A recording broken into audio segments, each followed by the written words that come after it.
Once again, you're welcome to Harvest of Oats. I am very happy to host you today, and I would like to talk. Blessed be the name of the Lord Most High.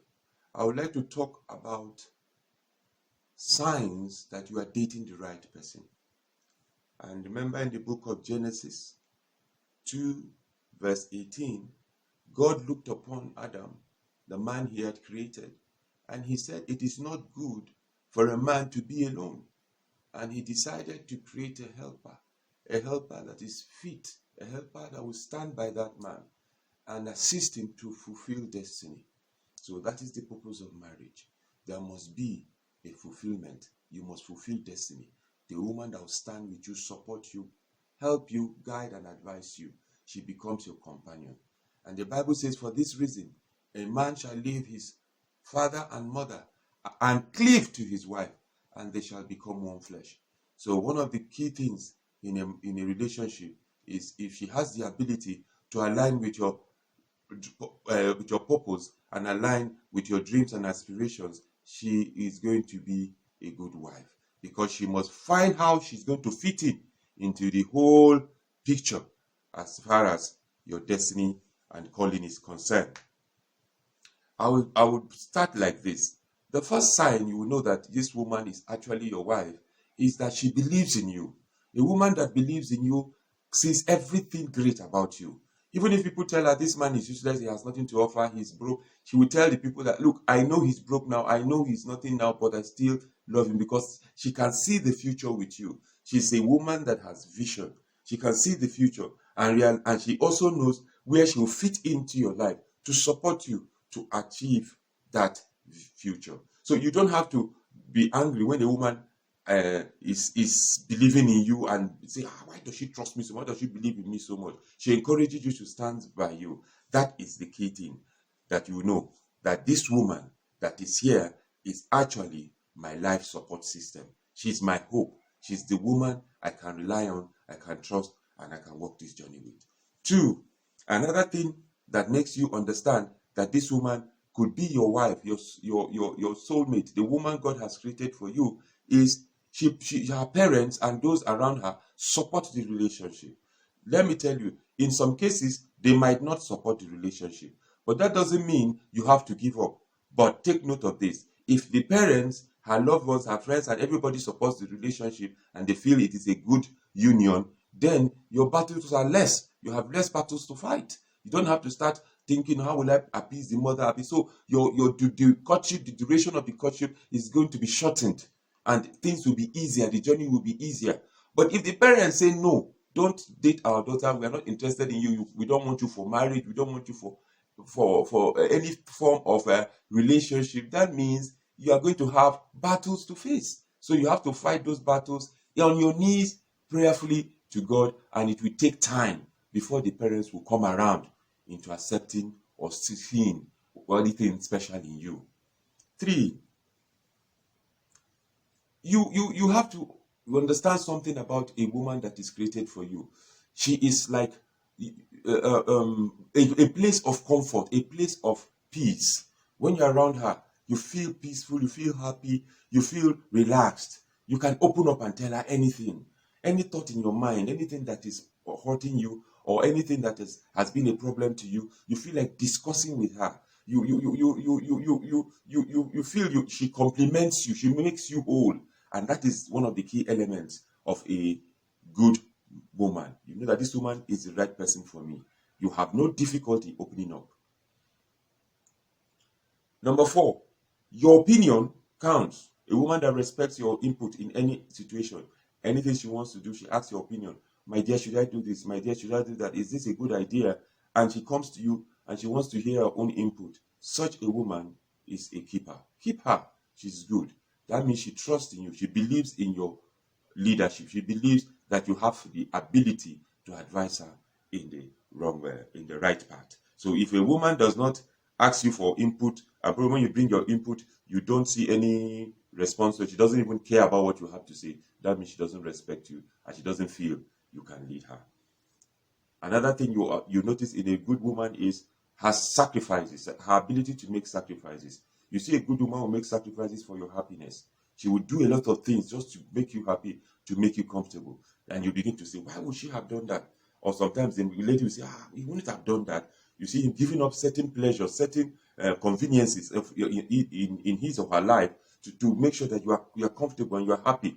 And she will even sacrifice so much to make sure you pursue your dreams and aspirations. She's ready to make you succeed. So those sacrifices, when you see them, you realize that this is your dream person. Especially when she complains, I don't want you coming back late. Don't come back late. Stop drinking. Stop chasing women. Stop doing this. Stop doing that. And you begin to align yourself to that. And you see that this man is actually sacrificing for my happiness. That means she has opened the doors for you to come into her life.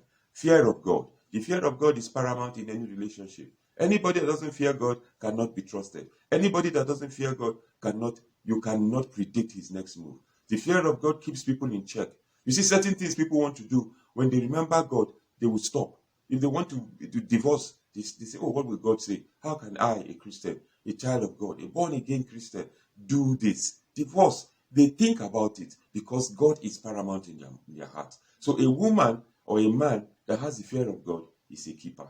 When you find somebody that is conscious about God, how God will think, and what the implication, the spiritual implication of his action, that woman or man is a keeper.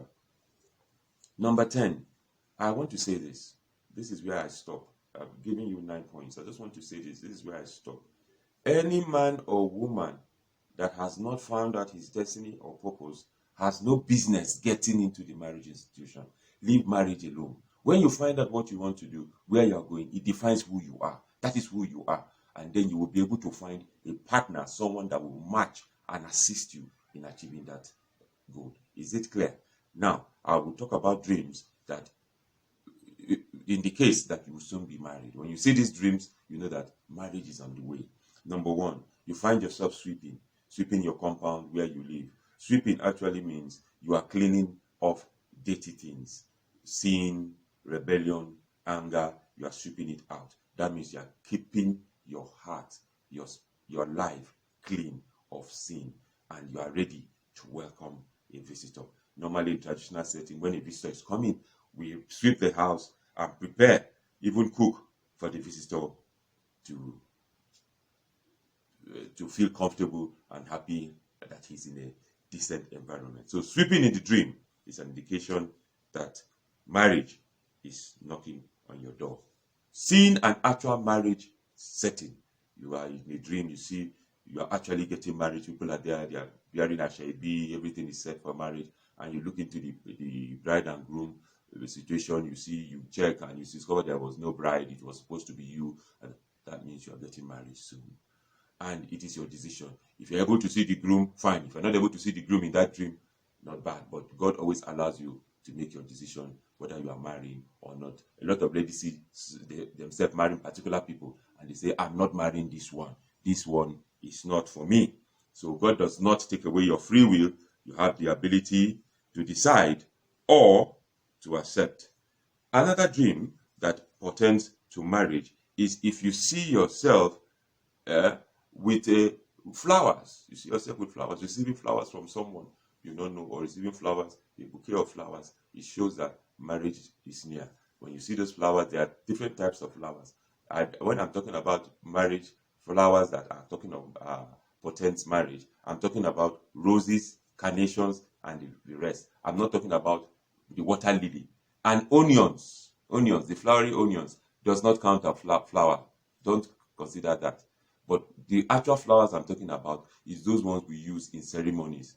The bouquet, the bouquet when you go to a wedding, that thing the bride throws at the back. So that thing, that flower is those flowers that make up that bouquet is what I'm talking about. So these are the kind of flowers, if you see them, it means you're getting married soon. Secondly, if you see flowers in your home where you live, you see flowers growing, that means marriage is at the corner. It is left for you to agree to this, to get married or not. You can decide not to marry, even though the proposals are coming. You can say no to them.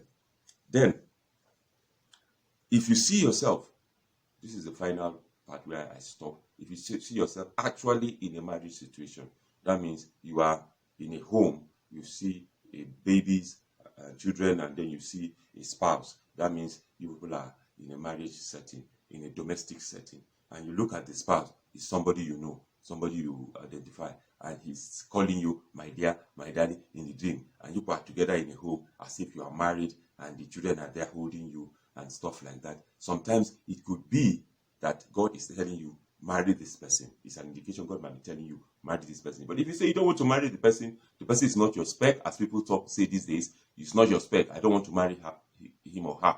Fine, you don't marry.